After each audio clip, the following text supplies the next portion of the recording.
mainit yung usapin ng korupsyon sa flood control. Diyos ko po. Grabe, hindi ba? Nakita nyo? Yung binigay na listahan ni Pangulong Marcos, ilan ba yun? 11? O 15? O 15? Oo, yung 15 na yun, ilan lang yung umattend dyan sa Senado. At masaya ba kayo? Ilagay nyo dyan sa comment section kung masaya ba kayo sa naging resulta ng unang pagdinig patungkol dyan sa flood control. Yan, mamaya pakinggan natin yung mga opening statement ng mga senador at yung kanilang mga grandstanding. Oo, at dapat ba ang Kongreso mag-ano din? Flood control din. Flood control ano din sila? Yung Kongreso kailangan ba nila dapat mag-flood control ano din sila, hearing? Wag na. Bakit mo pa flood control hearing mga taga-Kongreso? Involved nga dyan mga taga-Kongreso. Oo, parang ang nagsimula kasi talaga nitong expose na ito, mga bossing, si VP Sara talaga. Kaya pasalamat tayo kay VP Sara.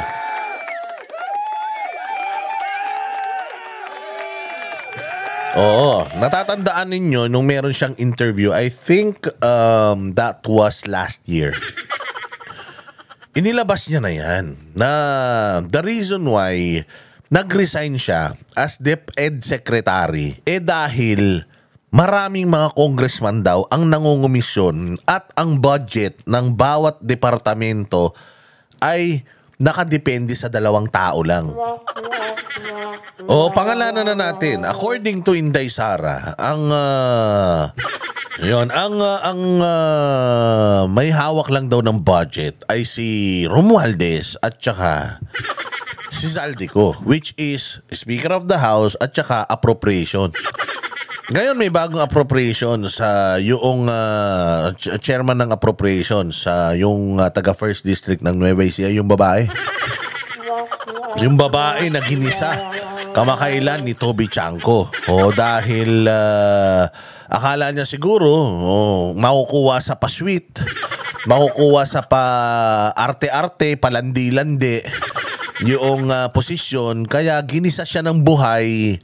Nabalahibuhan nabalahibuhan yung ale at palagay ko baka hindi nakatulog yun.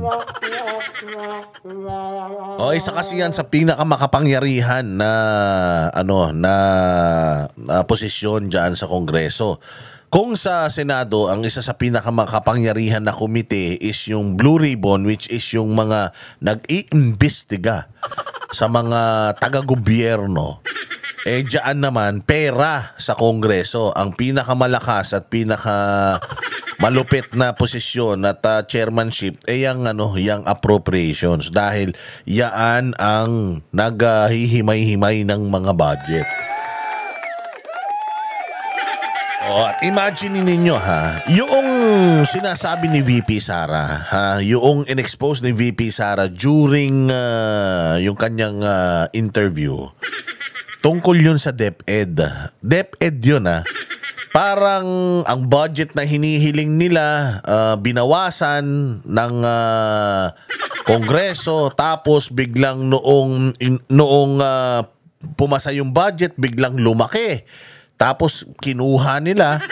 Parang ganun yung lumalabas may porsyento daw sila, may 40% na nga. Parang lumalabas nga sa isang budget, 12% na lang yung pinakikinabangan dahil lahat napupunta sa layer ng kakurakutan.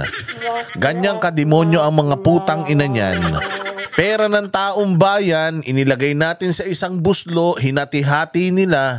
Pero sa bawat buslo na pinaglalagyan nila noong mga pera na yan, putang ina, nakatanghod yung mga kamay nila. Sila rin ang nakinabang, mga hayop sila. Ang pinakamasaklap pa niyan, aside from yung expose na yan ni Inday Sara, unang nag-expose talaga is si Pangulong Duterte noong tinawag niya na ang Kongreso ang pinakabulok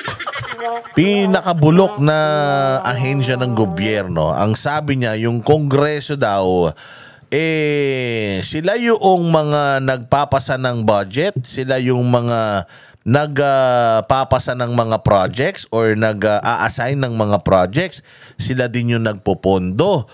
Tapos DPWH ipa-funnel, isa-subcon or pakukontrata sa mga kontratista na kamag-anak nung mismong congressman na nag-propose nung project na yon. O kung hindi man kamag-anak, sila mismo. Ayun na nga. Sila mismo ang ang may-ari ng mga kumpanya na 'yan. Tapos ngayon, ang hinahabol nila, sabi ko nga sa inyo, yung kay Inday Sara, DepEd lang 'yun.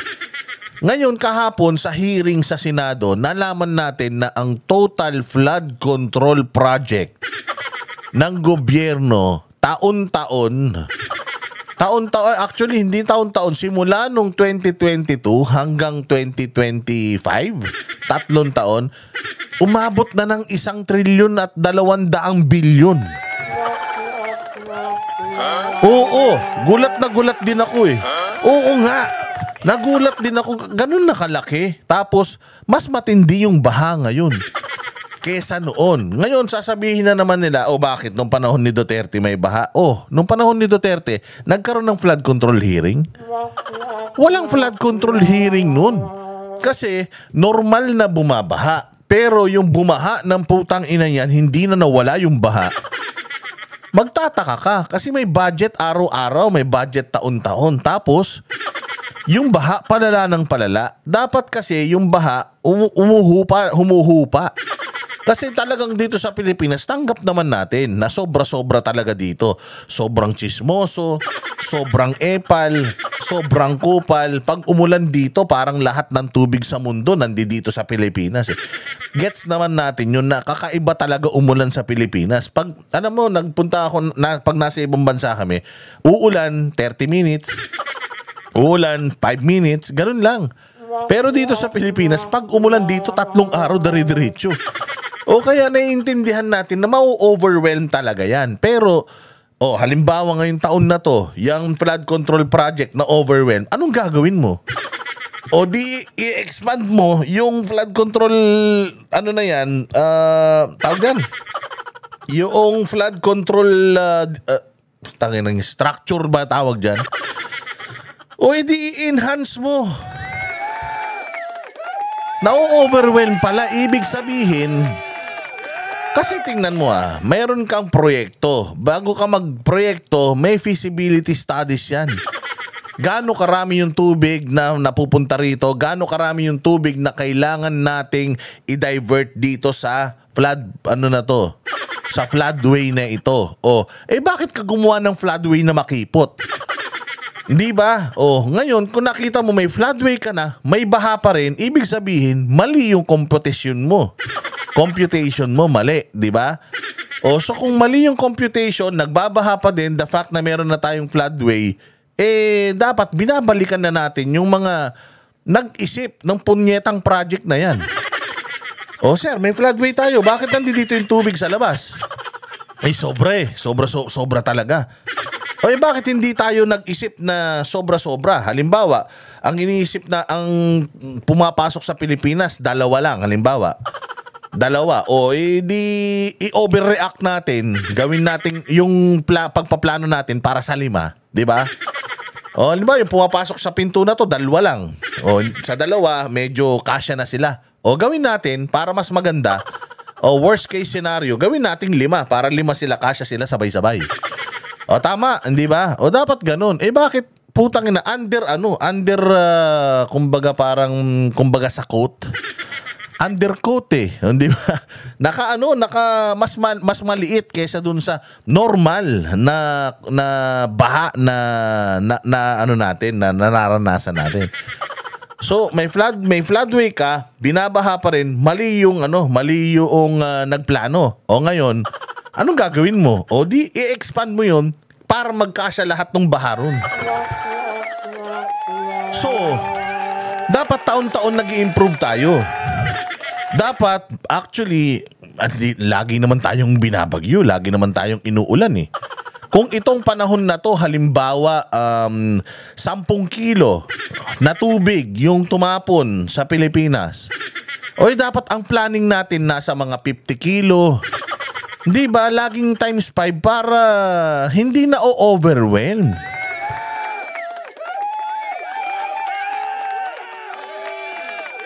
Kasi nga, tinitipid nila, kaya yung mga ginagawa nila either makipot o nagigiba. Kasi nga naman, pag nagiba yung, yung proyekto, anuhin lang natin, magpopondo na naman tayo para dyan. Di magkakapera na naman tayo. Kasi kung totoo na may sabwatan ang mga congressman, pati ang mga DPWH para ilagay yun sa mga flood control sa mga flood control projects na ibinibigay din sa mga kontratista ng mga kongresista. Hindi ba? Talagang sinasadya nila na masira yan. Sinasadya nila na mali yung kanilang computation. Para tuloy-tuloy ang kita ng mga hayop. Imagine. Di ba? Ang unang naglabas niyan, dalawang Duterte, si Inday Sara at saka si Pangulong Duterte. Anong ginawa nila kay Inday? Ini-impeach nila, si Pangulo pinakulong naman nila. Ganyan dito sa Pilipinas, mga bossing, ganyan kademonyo ang mga nandirito sa Pilipinas. Kaya sabi ko nga wala na talaga tayong pag-asa kung ganito tayo ng ganito lagi. Kaya kailangan natin na magsalita, kailangan natin gamitin yung ating social media at ilabas ang lahat ng ito. Mantakin mo. Sabi ng katulad din na kung sinasabi, yung in-expose ni Inday is, lang yan, DepEd pa lang yan. Mantakin mo sa DPWH, sandamukal ang pagnanakaw Sandamukal ang kabulastugan. Ilan pang mga kontrata sa Pilipinas, bawat ahensya ng gobyerno. Ilan ang ahensya ng gobyerno? Department of Agriculture, DOST, Department of Transportation, Department of Tourism. Ilang departamento yan? Ilang mga kontrata ang pinapasok ng mga departamento na yan? Kung departamento, itong DPWH, DOTR pa to. Department of Transportation pa to. Yung DepEd, dalawang ahensya pa lang yan. Ganito na karami, trilyon na, mga bossing, yung nawawala sa atin, ninanakaw. What more? Kung sisilipin pa natin lahat ng mga ahensya na yan, kasi kung may kabulastugan dito, pati sa edukasyon, sigurado. Sa lahat meron yan. Kaya mapapansin nyo na ang tagal-tagal na ni Pangulong Marcos sa posisyon. Tapos dati ang budget natin, kahit ng mga previous administrations, ang budget niyan 4 trillion lang. Mantakin mo ang budget natin ngayon, 6 to 7 trillion. Sa pamumuno niya, tumaas yung hinihingi na budget, 6 to 7 trillion. Tapos, wala siyang nasisimulan, wala siyang natatapos, puro ganito pa, puro barag-barag. Kaya ang ginagawa ngayon nito ni Pangulong Marcos, damage control. Para hindi siya masisi dahil wala na kalikasan na ang nagbibisto sa punyeta Kalikasan na ang nagbibisto sa kabulastugan ng mga hayop na yan at kahinaan ng kanyang liderato. Kaya ang ginagawa niya ngayon, ini-expose niya kunyari para hindi siya masisi. Ulul, kahit anong gawin mong pag-i-expose, masisisi at masisisi ka, ikaw ang signatory niyan, tatanga-tanga ka. Ikaw ang pumirma niyan. So lahat ng tingnan ninyo, lahat ng namatay ng war on drugs, di ba sinisisi nyo kay Duterte? Ngayon, lahat ng pagnanakaw ng mga nasa gobyerno, kanino nyo isisisi? Hindi nyo isisisi kay Bongbong dahil siya nag-e-expose ngayon. Ano ba in-expose niya? In-expose niya yung budget. Alam naman natin kung magkano yung budget ng flood control. In-expose niya yung mga contractor. In-expose niya ba yung mga pangalan ng mga kontraktor? In-expose niya ba na dun sa mga kontraktor na yon, eto yung may mga ghost projects? Wala naman. Diba? Naglabas lang siya ng impormasyon na alam naman natin pare-pareho. Pero butas yung impormasyon niya. Kailan pa siya nag-SONA? Ilang buwan na? Isang buwan? 2 buwan na? O may nakulong na ba? Meron na ba na-cancel na mga lisensya ng mga na mga kontraktor sa Pilipinas? Wala. Para saan pa tong ginagawa ni Bongbong? Ginagawa lang ni Bongbong yan para makaiwas siya sa sisi. Pag sinisi mo siya, ba't mo sinisisi? Ako nga yung nagpapaimbestiga. Kaya ka nagpapaimbestiga kasi hindi nyo na kayang itago. Nililigtas nyo na lang yung sarili ninyo. At sigurado ko, kayong mga congressman, mag-ingat kayo. Sabi ko nga sa inyo walang tibay na maaasahan to si Bongbong. Kung traidor ito sa mga Duterte, nag-traidor ito kay Pastor Apollo Kibuloy, nag-traidor ito sa 31 million na bumoto sa kanya, putang ina, tatraidorin kayo lahat niyan. Kayong lahat ng mga congressman na akala ninyo, kayong lahat ng mga kongresista dyan na akala ninyo si Bongbong lalabang kayo hanggang dulo, ulul. Tangina, sabi ko sa inyo, mauunang lulundag yan, mauunang aalis yan. Parang yung ginawa nila noong panahon na tumakas sila, noong mahuhuli na sila dahil sa kabulastugan ng tatay niya, tumakas na sila. Ganon din ang gagawin yan. Kaya nga sabi ko nga itong liderato niya, palubog na talaga, kaya inililigtas niya na yung sarili niya. Siya yung kapitan Siyempre yung kapitan may sariling may sariling tawag dito pag lumulubog yung barko, 'di ba sa Titanic, merong mga merong mga barko, bangka na maliliit na sasakyan. Mauuna yan na pupunta doon. Isasakripisyo kayo niyan. Kaya naku po, kumanda kayo. Kami ang boses ng masa, hindi natatakot. Katotohanan lang, di kami nalulunod. Walang bahid ng sismis, lahat ay totoo. Kahit sino ka pa, pag mali ka babanatan ka. Walang pinipili kulay, wala kaming kinikilingan. Basta para sa bayan, kami lalaban. Pagdama palakpakan, pag mali banatan. Di matitinag, di matatakot, para sa bayan tuloy ang sigaw. Sa harap ng kamera, walang halong takot. Mga baluktot, lahat kayo'y tutumba. Ang hustisya at totoo, yun lang ang mahalaga. Kahit sinong harang, di kami matitinag. Walang pinipiling kulay, wala kaming kinikilingan. Basta para sa bayan, kami lalaban. Pagtama palakpakan, pag mali banatan. Di matitinag, di matatakot, para sa bayan tuloy ang sigaw. Kung nasa tama ka, ikaw ay aming kasama. Pero pag mali ka, handa ka na bang mabasag? Banateros kami, walang inuurungan. Dahil bayan muna, bago ang sarili.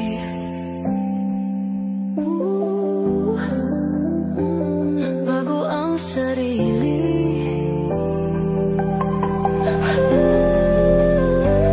Pagtama palakpakan, pag mali banatan.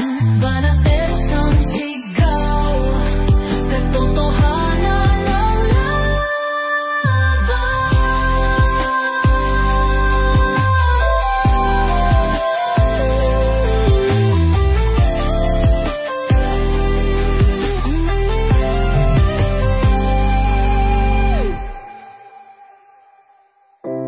Sa harap